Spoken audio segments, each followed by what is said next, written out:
Nestled in the arid deserts of Rajasthan lies a village shrouded in mystery and whispers of the supernatural. Kuldhara, a once thriving settlement, now abandoned for over 2 centuries. It stands as a silent witness to the chilling events that forced an entire community to vanish overnight. It was the year 1825. Kuldhara was home to the Paliwal Brahmins, a prosperous community known for their wisdom, trade, and advanced irrigation systems. Life in the village was peaceful, filled with the sound of children laughing, women singing folk songs, and men discussing trade under banyan trees. But this serenity masked a dark undercurrent, a shadow that loomed over the village in the form of a cruel ruler, Salim Singh. Salim Singh, the Diwan of Jaisalmer, was infamous for his oppressive taxes and insatiable greed. His eyes, however, were set on something, or rather, someone else, the beautiful daughter of the village chief. Her beauty was the talk of the region, but to Salim Singh, she was more than a marvel. She was his next obsession. One fateful evening, Salim Singh arrived in Kuldhara, his entourage trailing behind him like a storm cloud. He declared his intention to marry the chief's daughter. It was not a proposal, it was a decree. Refusal would mean heavy taxes, destruction of crops, and death for those who dared to defy him. The villagers were left in turmoil, torn between protecting their honor and ensuring their survival. The chief gathered the elders under the moonlit sky that night. The flickering flames of the bonfire cast eerie shadows on their worried faces. They knew they couldn't submit to Salim Singh's demands, but resistance meant annihilation. It was then that the elders made a decision that would forever mark Kuldhara as a cursed land. By dawn, the village was empty. Every single man, woman, and child had vanished without a trace. It was as if the desert winds had swept them away.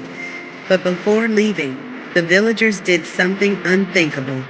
They cursed the land of Kuldhara. Anyone who dared to settle there would meet a fate worse than death. When Salim Singh returned to claim his prize, he found only ruins and silence. Enraged, he searched for the villagers but found no clues. It was as if they had disappeared into thin air. Some say they fled to a secret location, while others believe they perished in the unforgiving desert. Decades turned into centuries, but Kuldhara remained abandoned. The curse seemed to hold true. Travelers who tried to stay overnight reported hearing whispers in the wind, voices of women crying, children laughing, and footsteps echoing through the empty streets. Some claimed to have seen shadowy figures lurking in the ruins, their eyes glowing in the darkness. One such story comes from a group of adventurers who decided to spend the night in Kuldhara. Armed with cameras and flashlights, they laughed at the tales of hauntings, dismissing them as superstitions. As the night deepened, the temperature dropped unnaturally, and an eerie silence enveloped the village. Suddenly, they heard it. A faint, rhythmic sound. Footsteps. At first, they thought it was one of them, but the steps grew louder, circling them. The air grew thick with the scent of burnt incense, and a chilling voice whispered, "Leave."